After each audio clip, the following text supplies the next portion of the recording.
Okay. The spotlights, yes. Well, hello everyone. Appreciate you all sticking around and attending another panel. Focus of this panel is a bit different than the one earlier. The one earlier, more on holistic energy and sustainability. This session, while we will touch on energy and sustainability management, because you can't track energy data without getting into those topics, focus is more on real-time data and interval data tracking and tracking submeters. So that's the main focus of this panel, and we have some experts up here. You all would consider yourselves experts, I think, at this point. We're going to start with Ian and work this way. Let's do introduction, so who you are, what organization you work for, how many years you've been in the industry, and then how many years you've been using our software. Okay, morning all, Ian Bynan. In case you can't quite place the accent, from Wales in the UK. I've had a lot of funny looks the last couple of days. I've been in the energy management industry for, I think, about 16 or so years, something like that. Various different roles, from consultancy and facilities management, but always in an energy role. I actually spent about 5 years in a consultancy that specialised in energy analytics, so I've always had a real passion for energy data, energy analytics, and the power of it, and the energy savings that you can get from it. In the last 3 years, I've been working for Royal Mail, which is the organisation that delivers the letters, the post in the UK. It's a business that's 500 years old, so conscious in America, not even 500 years old as a country, so to have an organisation that's older than that is quite interesting. Obviously started horse and cart and everything else, and now it's a modern business. Although it is going through some challenges, so it's rapid decline in letters, so moving towards a more of a parcel-led business with all the challenges of decarbonisation and customer expectations that go with it. Yeah, and how many buildings are you managing? So I've got about 1,400 buildings across my estate.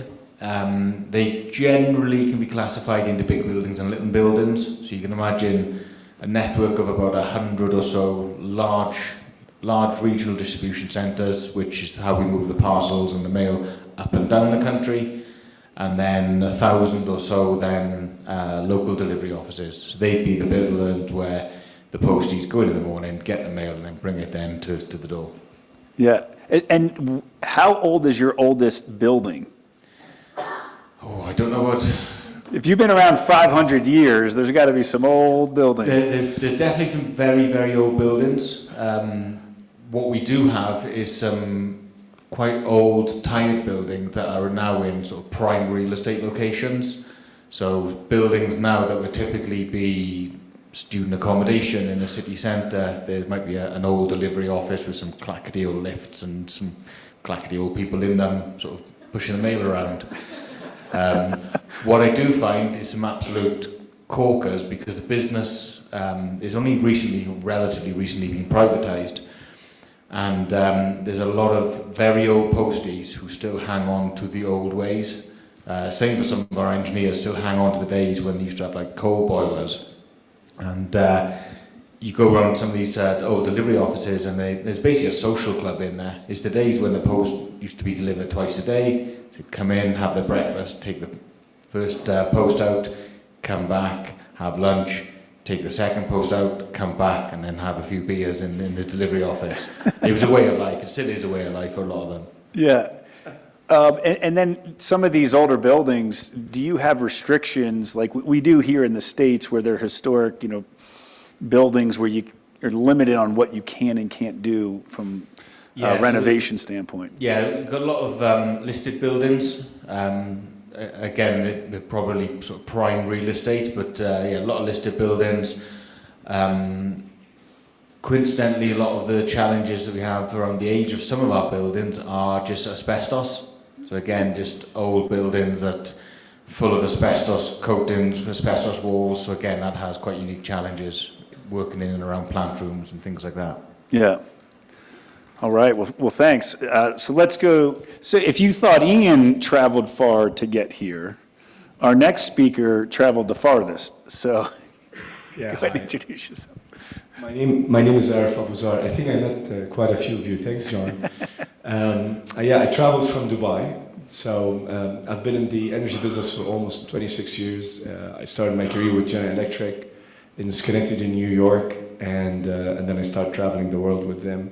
And then I moved into consulting with Kearney, then Ernst & Young in the Middle East at that point. I was then relocated to Dubai. I worked on the power utilities practice since 2009, management consulting roles, until the end that I established the Dubai Energy Efficiency Program. So I moved from the power generation, water, into the demand side management. And it's called Taqati, which means my energy. That's what we called it then.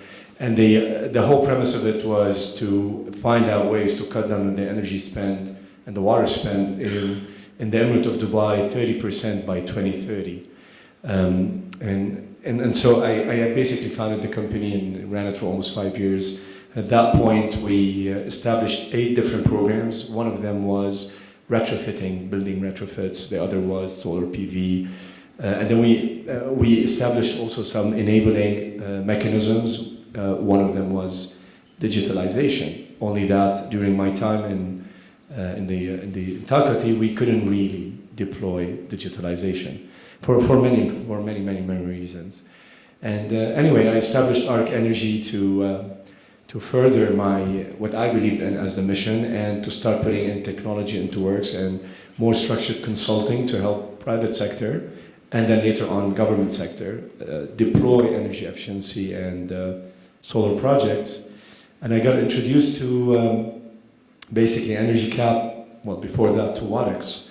I met Antonio in 2017 when we were looking for an energy intensity mapping platform to be able to guide where the investments are and the focus of the retrofit companies and the ESCOs can be.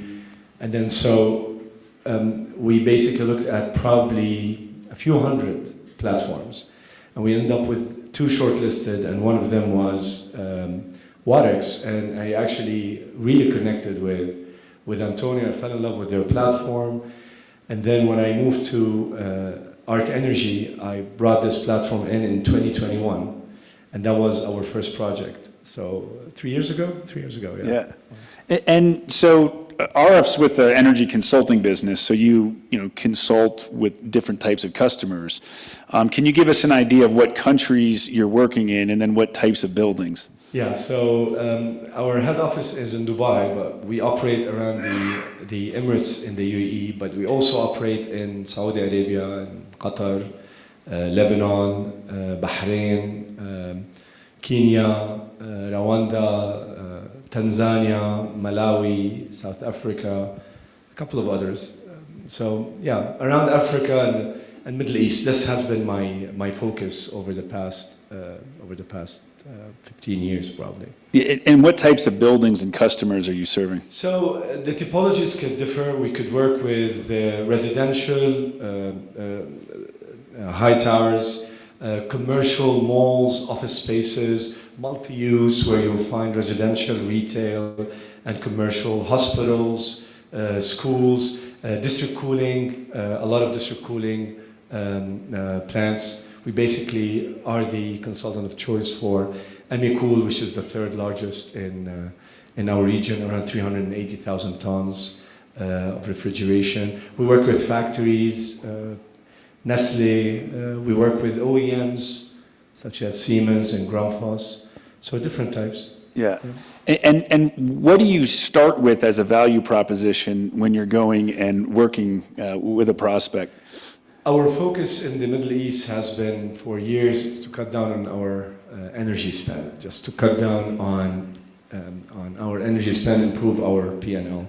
So the very first thing that I discuss with my clients is how much are you paying? Want to cut down your energy spend? That's my first discussion. Nowadays, we talk about decarbonization to net zero, so the discussion has changed. And it's always for us when we go there and we ask them, do you want to cut down your energy spend? They say yes. And we tell them, so why haven't you done that? Some of them would say that we don't have the funds to spend on this particular type of projects. Others would say we simply don't have the capacity to deal with it, we don't have the people, or if we have, we don't have the capability to deal with all of the different dimensions of handling renewable energy or energy efficiency projects. And then finally, they just simply say, we have no clue about what you're talking about. So, Yeah, that's great. Sean, let's turn it over to you. All right. I am after Colin Hartwell over there, who already did a little introduction about UTMB, but I'm Sean Finnegan.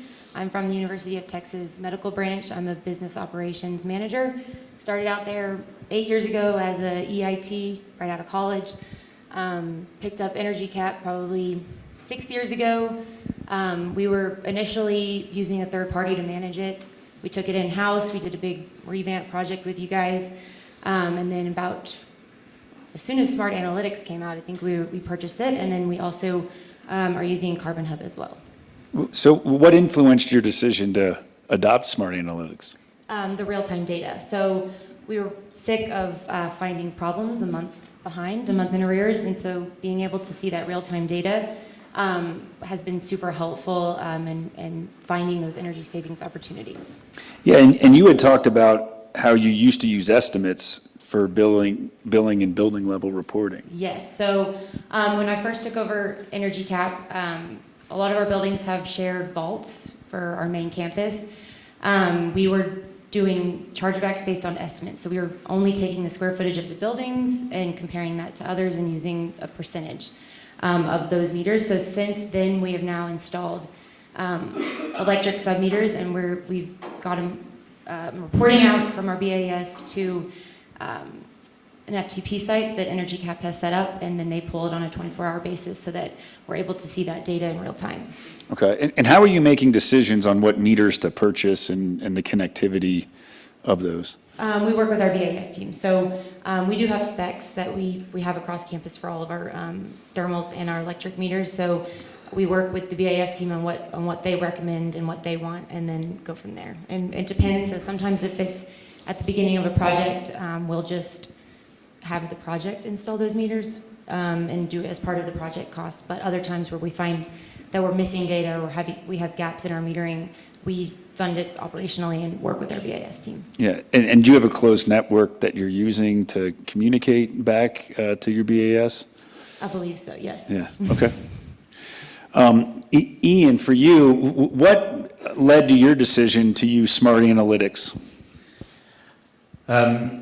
Similar to RF, I knew Antonio and Watix back from a previous life a long time ago, and so I was very familiar with the system as it was then. When I was working for a consultancy, I was overseeing the technical side of the consultancy, and I had the team split into two broad teams, one being around compliance and reporting, and the other around energy analytics. So it was the SmartAnalytics, or Watix as it was at the time then, was the system we used. When I came to Royal Mail 3 years ago, for an estate of that size, of that many buildings, and especially a lot of small buildings as well, where the sort of challenge can often come with data, I was pleasantly surprised to find out that of my sort of 5,000 meters altogether, water, gas and electricity, nearly 100% of the electricity and gas already had smart meters enabled via our meter operators. So I'm not sure how it all works exactly in the US, but in the UK you can appoint your meter operator or your meter asset manager for gas, and they can essentially be appointed to send the supplier or the vendor the data, or they can send it to yourself or any other third party. So I knew I had all this data. I knew that I had 4 or 5 years worth of half-hourly data for all my buildings, but it wasn't going anywhere. So you can imagine the wealth of potential in that data. So we actually went through a tender process. It had been a few years since I'd actually dealt with Watix, so the right thing to do was to go through a full tender process, shortlisted down to I think 3 or 4 in the end, and yeah, we decided to go back on that journey with Watix at the time, and it was probably just a few months before for the takeover, and I remember actually saying to Antonio, "So, come on, you must be thinking of selling soon and sailing off into the sunshine." And he was like, "No, no, no, no, no, no, no." But clearly he was. But then that's how obviously then I got introduced then to the wider EnergyCAP family, I suppose. Right. So you haven't done any meter installs yourself.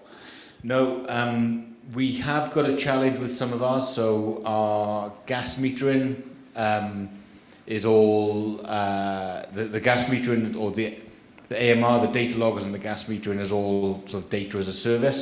So it's, you don't have to pay for any metering, don't have to pay for any installs, you just pay for the data, and then the supplier is required to ensure the data provision. For electricity, the slightly different model, so we own the assets, and they were all installed in about 2012, and they're now starting to come to the end of their life, so we are actually having to slowly replace those, which does have some challenges where you've got our shutdowns. But what we have done just in the last year is start rolling out data loggers onto our water meters. So we've done about 260 sites so far, which account for about a third of our water. We're going to do about the same this year, which will take us up to about 75% coverage of all our water.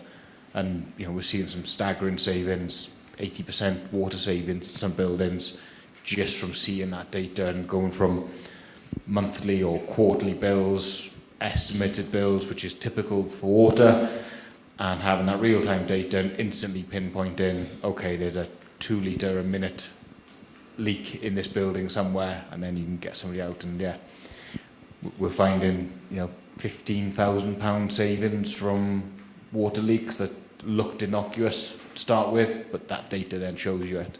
Yeah. So 1,400 buildings scattered all throughout UK, a lot different than the UTMB campus where you can have a closed network and connect meters to. So how are you communicating to the data loggers? So it's all done via that billing system, essentially. So it's tapping into the existing protocols that the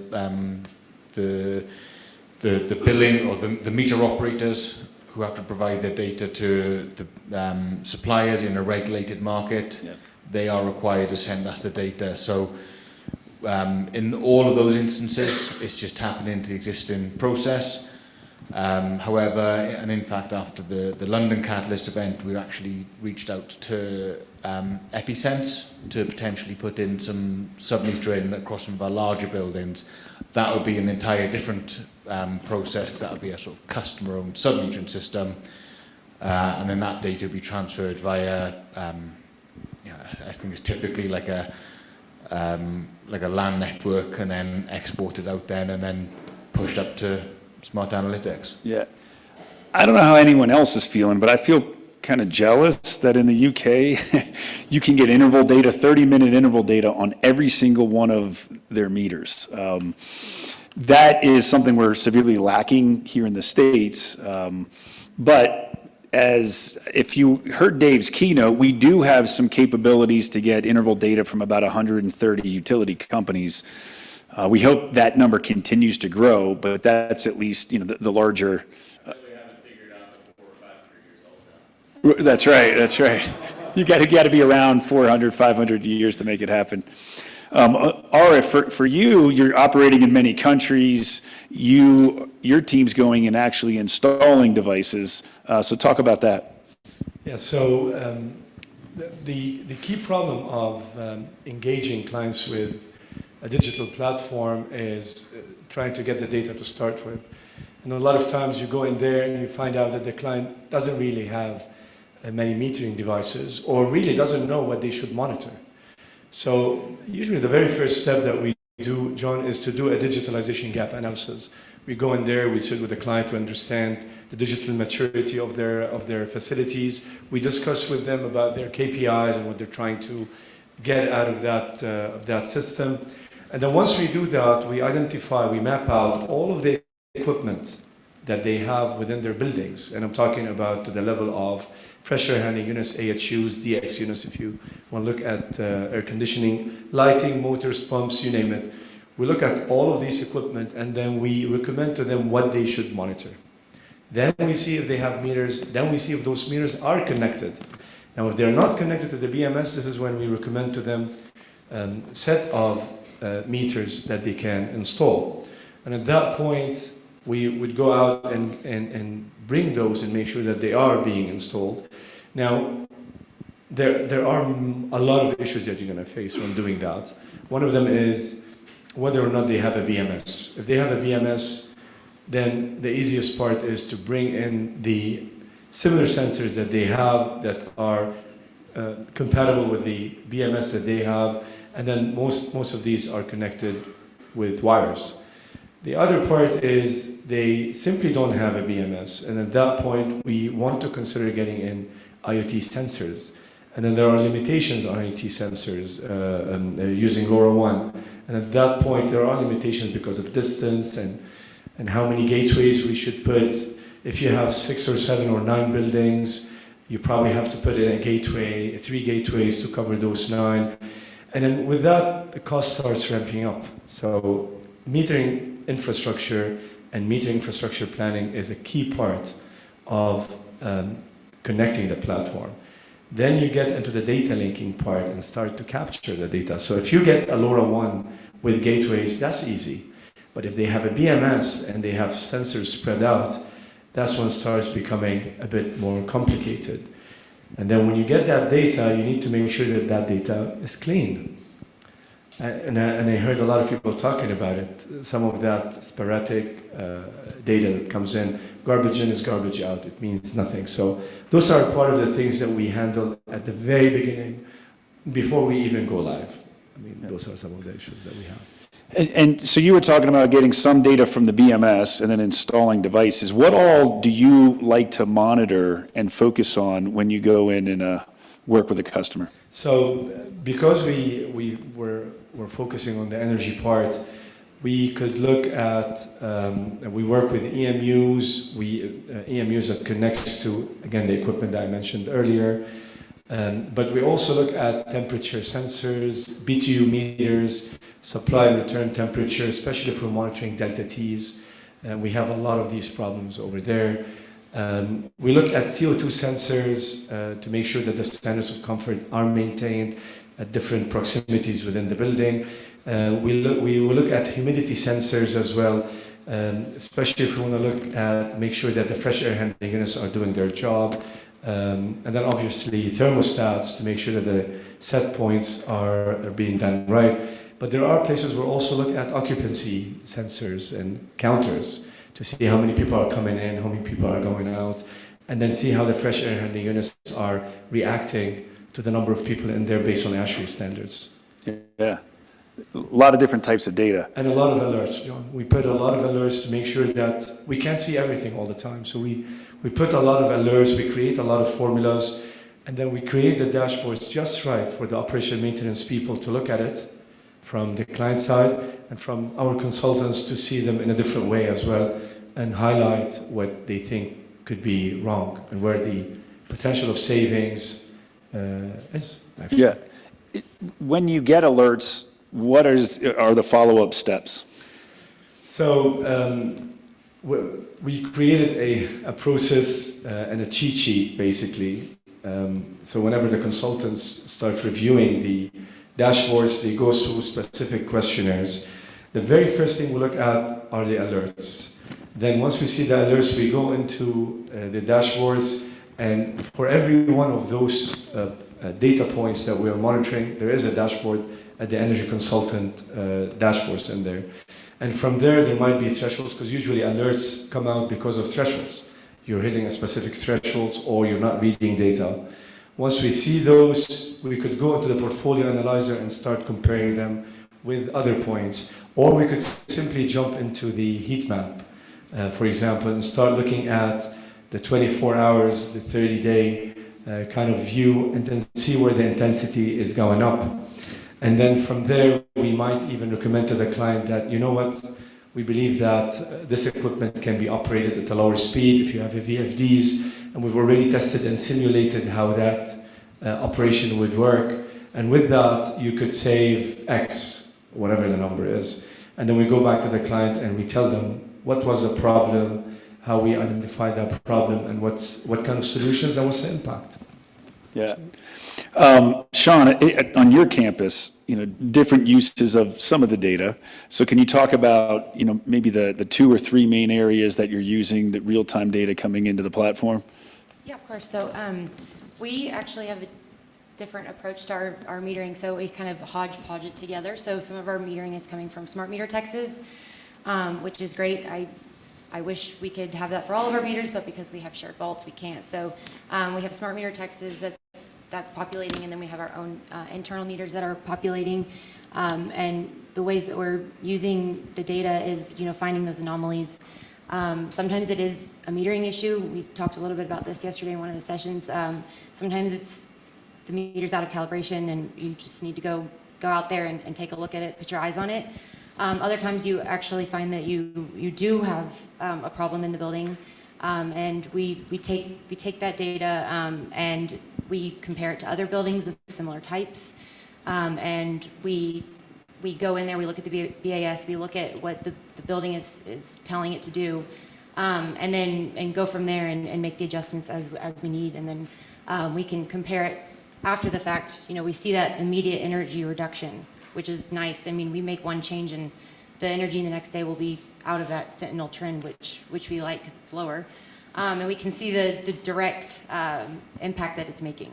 Yeah, so you're using Sentinel as a kind of a baseline and then tracking performance against it? Yep. Yeah, that's great. Are you using the real-time data to do chargeback creation? Yes, so that has actually happened in the last 6 months. Before, we had all the data, but it wasn't reliable, I would say. So recently I've changed all the way we're doing chargebacks within EnergyCAP, and instead of doing it based on one monthly number that I have to manually input into the system, it's populating real-time hourly data for all of our thermals, and then 15-minute interval data for our electric, and I'm using that to charge back our customers now. Yeah. Out of curiosity, have you had to use the Data Doctor feature to backfill data if a meter goes offline yet? No, because I just learned about it yesterday. Yeah, all right. I wrote it down. Well, and do you run into issues where meters go offline and? Yes. Yeah. Quite a bit. Yeah, and for those that aren't aware, in the application, there is an ability to get an alert if a meter goes offline. And then, as David mentioned, the ability to backfill data. So as part of a chargeback process, and when we say chargeback, just to be clear, it's the ability to create a monthly use and cost allocation in a space. It could be a whole building, it could be in a space for a tenant. So that's what we're talking about here, but you have an obvious issue if you have a meter fail. How do you, estimate the time period that the meter was down? So, yeah. Hey, Ian, what are some of the features that you're using in SmartAnalytics to help you? Okay, so within my energy team, we actually have all the remote controls for all the heating systems for across the estate as well. Certainly the larger sites, and then some of the smaller sites, they're local controls where we do rely on engineers. So I can turn things up, down, off, change time schedules, all the rest of it remotely from my house, which is brilliant. You can just turn the heating off across the entire estate, upset 120,000 posties. But because we have the ability to change the settings remotely, we like to use the SmartAnalytics platform to validate what the BMS is doing. So some modern BMSs, they'll very much show trends, history. So, you might have a heating complaint saying heating's coming on at a certain time or off at a certain time. You can go into the BMS and you can clearly see that the boiler flow temperatures or whatever it might be are completely backing up with what's being said. But in some instances, older generations of BMS, you can only see what you can see at that moment in time. So if somebody says the heating's not coming on at the right time in the morning, and all you can do is when you log on see the instantaneous value, you can quickly jump into the platform, look at the gas profiles, not only look at the gas profiles, but to overlay those with the electricity profiles, and you can actually see the occupancy through the electricity, you can see then the heating times through the gas, and by combining the controls and the energy data is really, really powerful. And we find it very similar as well with energy surveys. Every spring before the heating goes off, every autumn before we sort of hit Christmas peak, we try to get out and do maybe 100 energy surveys in a year. You know, pick a city and 3 a day, spend 4 days on the road and just really get out on the estate. And one of the things that we love about smart analytics is just from a smartphone, from an iPhone, you know, you get to a site, before you walk through the door, quickly pull up the site, have a look, what's the energy been doing the last 4 or 5 days or last week. Before you walk into a building, you can walk in there and go, this building looks pretty tight, you know, I think I'm going to walk into a well-controlled building. Or before you walk through the door, you know that the gas is going to be all over the place.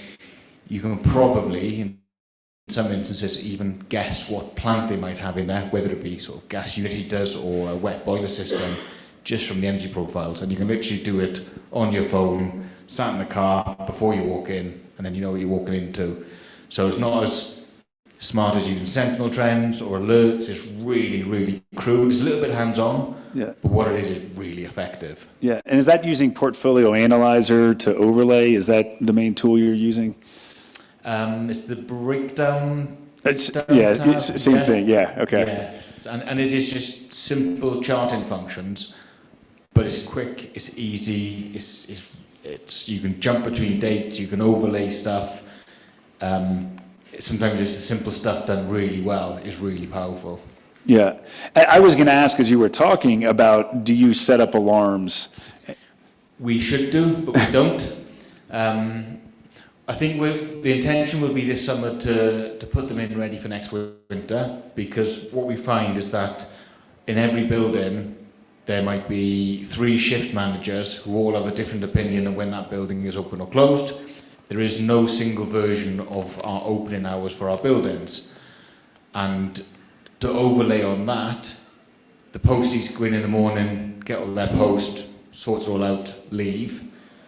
There might be 3 managers in that building, and yet they still want the heating on all day. So the simple question of what is occupancy times is very hard to find.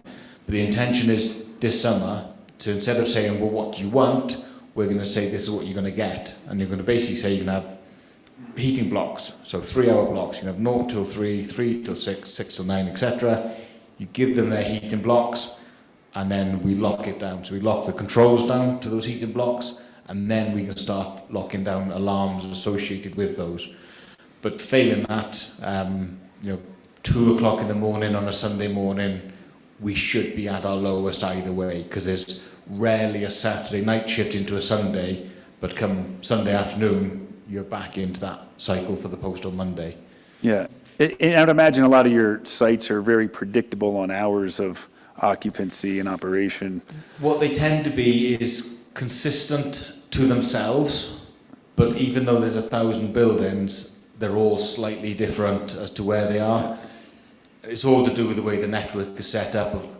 We've basically got to get a letter from one end of the country to the other in 1 or 2 days, depending on the postage, and the way that it moves from local collection through the depots, through the regional sites. It arrives at a certain time, so they might have to be in the building literally 15 minutes earlier to receive it. Yeah.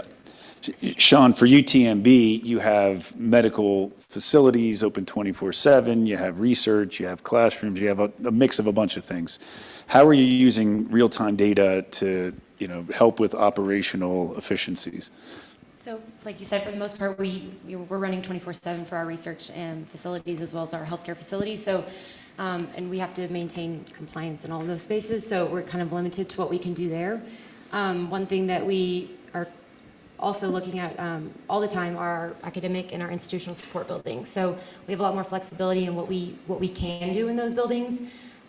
Just for instance, I'll give an example. So we're in Texas, we're on ERCOT. So Colin mentioned this earlier, but the way we purchase our electricity is block and index. So we try to purchase 75% of our electricity for the next 5 years, and then 25% we leave on the real-time market. Summers get pretty volatile in terms of pricing. So one thing that we were able to do was use that real-time data, overlay it with pricing data, and use that to justify to our leadership that we need to be setting back our academic and our institutional support buildings earlier than the normal 5 to 6 range. We were able to set them back at around 1 p.m. to mitigate those high prices. So it's not necessarily a energy savings, but it was a cost avoidance, which we like that. So Yeah, no, very interesting. So using real-time data from a pricing standpoint to help curtail costs.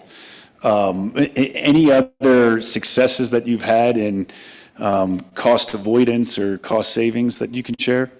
Another institutional support building, I've talked about this one before, but we were able to just make one programming change on our BAS, and I think Amber mentioned this yesterday, but it resulted in over $20,000 worth of just savings straight from the bills in 1 year. Wow, that's great. And do you reinvest that money? Do you realize it like from your budget and can reinvest it back into the program?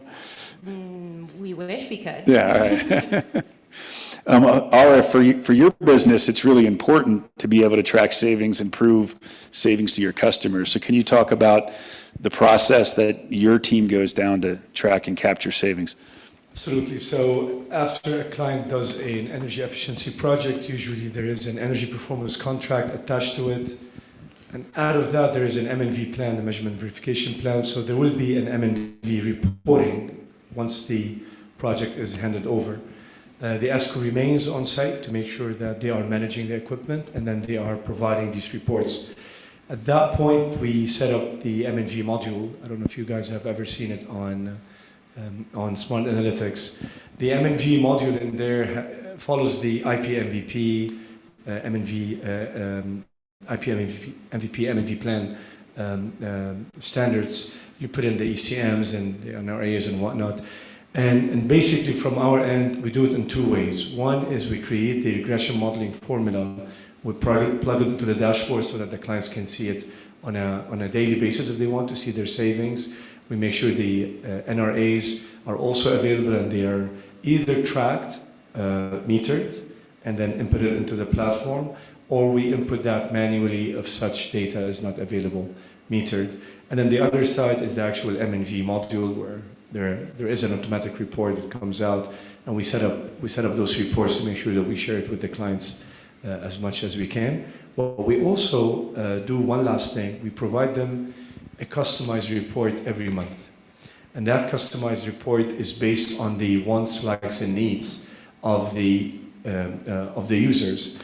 So we heard it earlier on, your senior leadership would like to see something, but everybody else would like to see something else. So usually the board of directors, CEOs, chairman would like to see something much more focused on the money, and it's simplified, while the O&M and technical staff want to see much more detailed reports. So we make sure that we extract the data from the platform and plug it into those customized reports. And that's why I'm looking forward for the design builder that you guys have. Yeah. From a service standpoint, you have to provide metrics to the customer, and I'm sure each customer wants a different set of metrics. Yeah, so having the flexibility to do some custom reporting will help. I do want to put a little bit of a plug in for RF in his business. If you're don't know where to start with interval data and you realize there's some value there, but you really need some help and some guidance through it, that's why companies like his are in business, so they can help you. So if you do need some help, by all means, talk to him afterwards.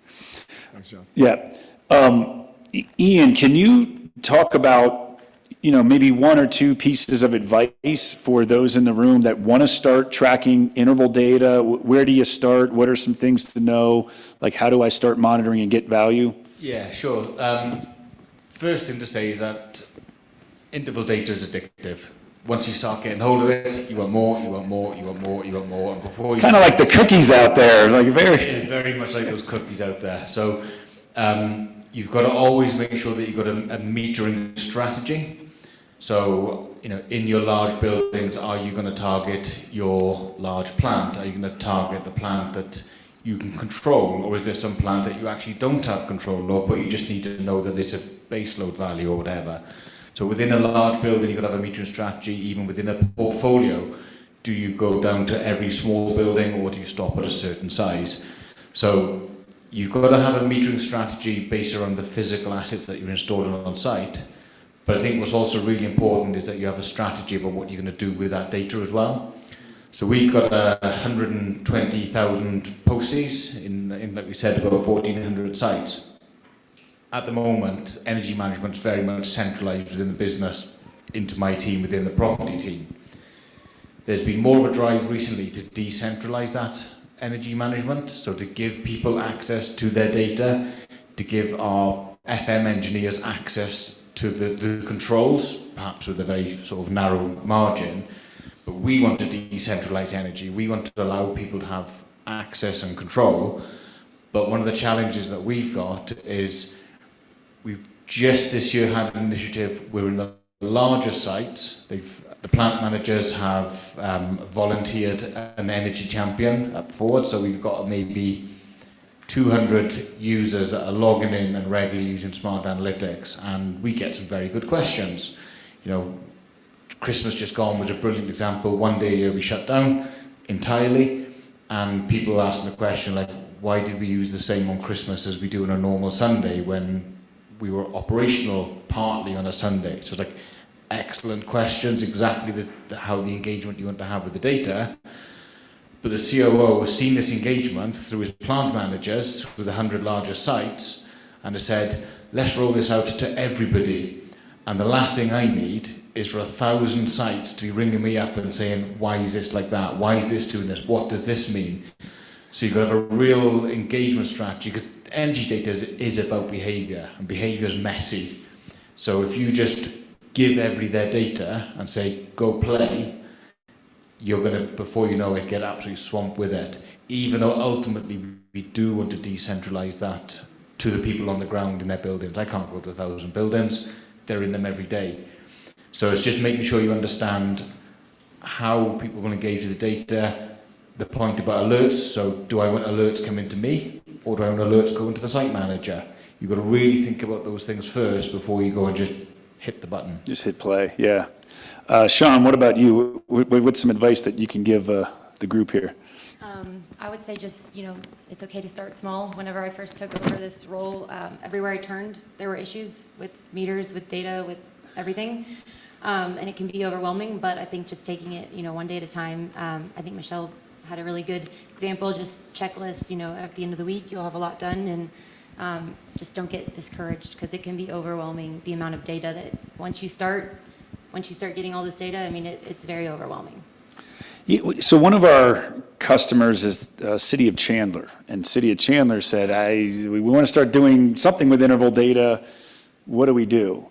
So their approach was, we're going to buy some meters, install them in 2 of their most important buildings, like the community center and another municipal building, and said, we're just going to start there and build from there. So it's the mindset of starting small, getting some value, and then building out from there. I think that approach works really well if you're not doing anything today. Arif, how about you? I like what Ian mentioned, by the way. I think you cannot manage what you do not monitor. And that's really the premise of all of his work. And this is exactly the premise of doing any kind of energy efficiency or renewable energy work. A lot of people just think that you're just going to go in and start replacing light bulbs and pumps or chillers without really understanding the science behind it. So you have to start monitoring your equipment and go granular. Just understand what you need to monitor based on the KPIs or the objectives that you have. That's all. Yeah. I think also if you've got a multi-site estate, whether it's 10 buildings or 1,000 buildings, it's let the data lead your decisions. So a classic one is if somebody says, that's a brand new building, it's a brand new BMS, don't worry about that one, go and have a look at that one. Yeah, because the assumption that because it's brand new means that it'll be fine won't stand up. So do your data, do your monitoring, do your benchmarks, let the data tell you where you should be looking or not. Yeah. How about looking forward? what are the growth areas for you as you continue to build on capture of interval data analysis, and follow-up? I mean, the obvious answer is AI, right? Machine learning, whether you're looking at a HVAC system that might have demand-led variable speed drives, so the building should be reacting to the occupants in the building under some sort of algorithm within the BMS, putting that analytics layer over it to say, well, is it doing what it's supposed to be doing? And if it's not, alert me. Or if you take it out of macro scale, if you've got 1,000 buildings, what's going wrong in these buildings? What's the root cause? What's the commonality? Can I capture a number of issues in the building that are repeated? So actually, if I can find 10 issues in one building, okay, can I roll that elsewhere? And it always reminds me of a real old school example. We used to do a lot of work with the MOD military in the UK, and we used to keep seeing these gas profiles where it was almost like a U shape. So really high overnight, really low in the day, and then really high overnight again. Basically the inverse of what you should have for heating a normal building. And one day we actually caught this happening. We caught the fault happening, and what we saw was happening was that the optimum start was getting earlier and earlier and earlier every day. And within about 4 pages deep on the controls, there was a setting that allowed it to self-learn. So if it didn't achieve one thing one day, it would work harder the next day and harder the next day. And what had happened within this particular type of BMS and this particular setting that was sort of out the box, it kept incorrectly self-learning to the point that as soon as it finished one occupancy time, it thought, right, I better get going for tomorrow. So fired everything up. The building hit 25 degrees or whatever, or what would that be, sort of 70 or so in Fahrenheit. Heat all night. As soon as it got to occupancy time, it would stop and go, it's a bit hot in here, I better ease off. But only by seeing that profile starting and then understanding what the root cause was, we were able to go then through that entire archive of the entire UK military sites and go, right, let's find every single profile like that, because chances are that's the optimum start self-learning thing. But that was done manually 10 years ago. A computer could do that like that now. Yeah. So if you can find those sorts of examples using AI, then there's no end to what you can do. I think really good point. AI as a data analytics layer makes a lot of sense, for sure. Machine learning, yes, but I think smart contracts as well, using blockchain and using the data that we can extract from the platform. I've been playing with this for almost 4 years now. We'll get there. I think that's one. I think the second part is actually having end users use the platform, not just us. The more granular the data, the more the end users are afraid to use it for whatever reason. And that's something we're seeing more and more in the smart analytics. So I think that's where it should become part of their job description somehow. Yeah. I'm a bit of a data nerd. I load my interval data that I get from my utility company into Smart Analytics so I can see when my wife's doing laundry. And but in all fairness, I do a lot of laundry too, so I shouldn't just stick it on her. But no, right, having access to data is great, and the more you can roll your sleeves up and get into it. I think what's really important on that point of end users having the data, it's got to be meaningful to them. So there's no point overwhelming them with loads of granularity. So, like I said, start on simple things. So like, for example, with our delivery officers, I wouldn't want to show them any more than the main electricity, so they can see when they're in there, overlay the gas so they can see when they're heating, so they can start thinking, are we in this building at this time? And yes, it was hot, or no, it wasn't, and start relating those two profiles. And what we've started doing also as well is overlaying the water data, because then that really shows when the building is being used intensely as well. So when those managers, who are the last three in the building for the afternoon, walking around with all the heating on, all the lighting on, just for them, they can see in the water data, well, all the posties are out doing whatever they're doing, walking around the streets. So keep it real simple, keep it meaningful. Yeah. And what about for UTMB? We just want to have an energy management team at this point. Everything is pretty much funneling through me in terms of EnergyCAP, and that's not even my main job. So our next goals are definitely to start building an energy management team, getting a handle on all the data, and being able to actually find real savings with the data that we're getting. Because like I said, everything's funneling through one person, and it's my side job. So Yeah, no, I understand that. Seems to be a theme in here. Everyone needs more resources, so. I'll wave my magic wand and you all have it. How about that? Let's open it up for questions. So does anyone have questions? We have, 5+ minutes, but let's just, here, I'll give you my mic. This is for Sean. You mentioned about your experience with integrating smart metering. How was that experience with integrating that within your organization? So we kind of got off to a slow start because as we purchased SmartAnalytics and started trying to get this interval data, we were also migrating our entire BAS from Siemens to Iconics. So we kind of got a little bit slower start, but from an EnergyCAP perspective, it was pretty seamless. So the way we do it is, we have the smart meters. So for those, I don't know how familiar you are with smart meter Texas, but we created automated reports with all of our easy IDs. They go to an email. Microsoft Flow pulls it from the email and drops it into an FTP site that EnergyCAP set up. And then they're pulling it currently on a 24-hour basis. Now that we're up and running with our new BAS, we are wanting to get that at a quicker timeline, but higher frequency. But right now it's 24 hours, and then for our internal meters, we're kind of doing the same thing. We just have a report that's being dumped directly into the FTP site that EnergyCAP set up, and they pull it 24-hour basis, and I can see the previous day's usage data in both SmartAnalytics and EnergyCAP. Any challenges with IT, your IT group? Not from a security perspective, because we're just data dumping. They're not actually touching any of our systems. I'd be almost certain to say that any challenges of enabling smart metering will be with the smart metering providers. My experience of doing some with the EnergyCAP team is, first they'll say, what will the file type be like? Get the sample file type. Yep, we've got one like that, or we can do a parser that can accept a file type like that.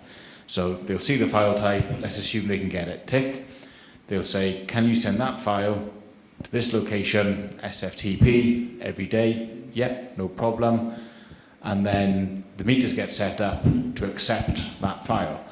What will happen is when you hit go, the smart metering company will change a date format, or they'll move their columns around, or something will happen, so you meant that site reference number, not this one. So as long as you've got your sites all set up, you've got your spreadsheet set up, in theory it's really easy, but it's not necessarily on the receiving and importing data, it'll be on whoever's pushing the data. We haven't run into that necessarily. The only time that we get errors is like daylight savings time. It really messes with the data for some reason, and the whole file gets rejected.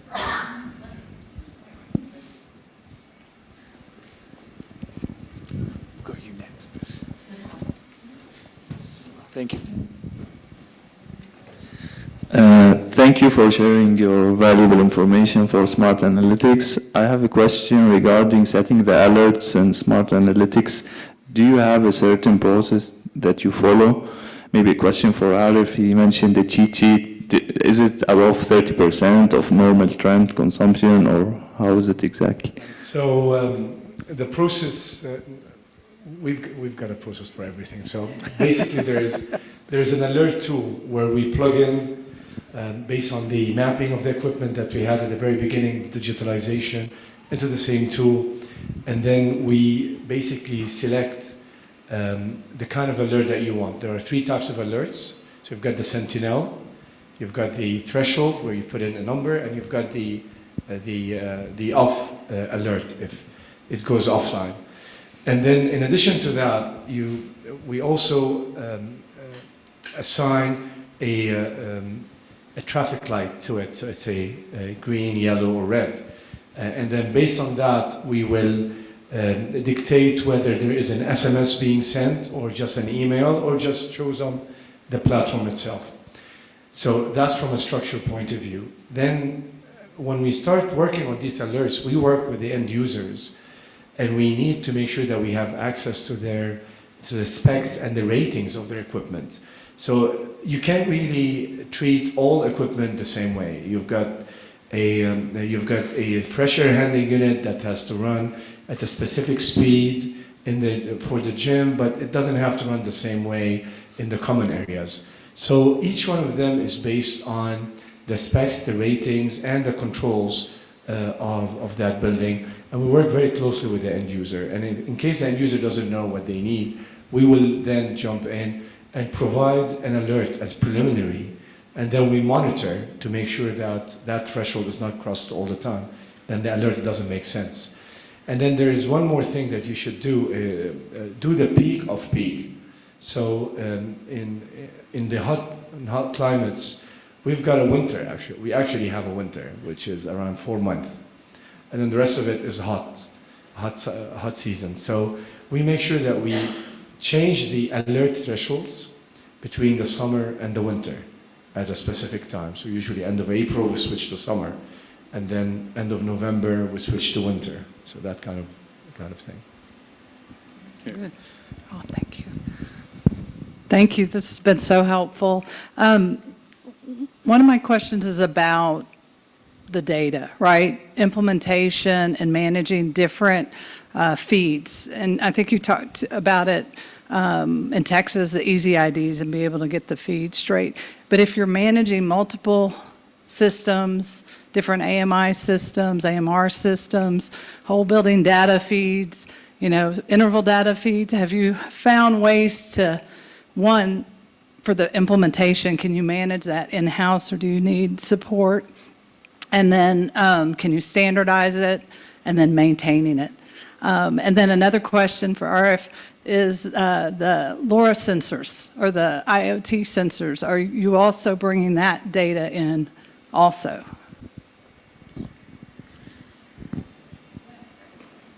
So I think for your first question, for the implementation process, we did work with EnergyCAP. We did a project with them. And from the FTP perspective, so they did have to do a reformatter for our file type that we were dumping into there. So I don't know what that looks like on EnergyCAP side, but they did have to do a reformatter to drop it in there. For the Smart Meter Texas side of things, I was able to just look at the file type that was going to be exported and set up the template within EnergyCAP, and I've had no issues with that. The only time we had to have the reformatter was for our own internal BAS. Our platforms provide, ways and formats to get data in. And so normally when a reformatter is needed, it's the output of whatever the source of the interval data is can't provide something very specific that's needed to import. So our tooling is flexible, but there still are rules to it. And so that's normally where a reformatter comes in, where, again, whatever the source of the data is, it just can't quite get it into the exact format. Sorry, the second question was about how do you integrate IoTs into or legacy systems? Is that the question? So the trick at the end is to make sure that you're getting data. It doesn't really matter how you do that. So if you have the legacy systems, for instance, and you're already getting data for that, they're going into their own data points. And then the IoT sensors will also send you that. Now, the trick here is having the right gateway, because not all the sensors can connect directly to smart analytics. And some of those sensors that connect directly, and I told that to John many times, are too expensive. So we'd rather go for the cheaper ones and then put in a gateway if we know we're going to be putting in, say, 15 or 20 sensors. If you're only putting 4 or 5 or 6, then you can put in one EMU with multiple CTs on the LV room, and you've got that sorted, for example. But then the minute you start going more, it adds up. We worked on a project where the client had to spend probably $180,000 just in meters. So it just it adds up. Yeah. Let's go 2 more questions, and then we got to break for lunch. All right. Hi. So obviously the interval data helps improve operational efficiency, but have you looked at the actual savings realized from those efficiencies, the money? And if you have, especially maybe Sean or, for the Smart Analytics purchase, when do you expect those savings to pay off? And not to put you on the spot, because I know you're kind of new into it, but if you have that information, that's great. We have not looked at the realized savings yet, with the exception of very specific buildings that we know we've done projects on. But even with those 2, I would say that it probably already paid for itself.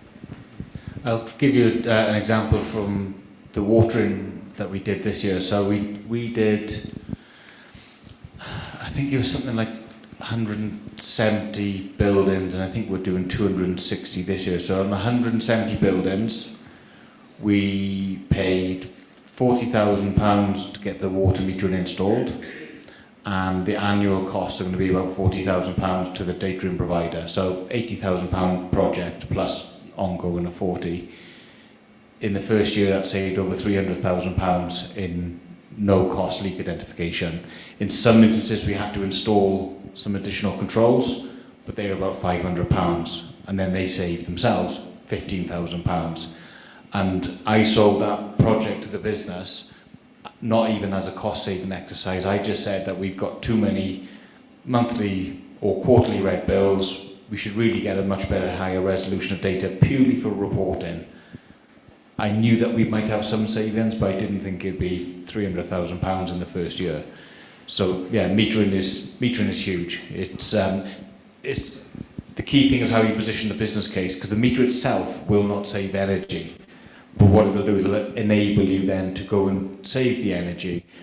And then once you save the energy from the quick win, no cost stuff, then you can start thinking, okay, well, now we've got that data, now I can start putting a business case for LED lighting.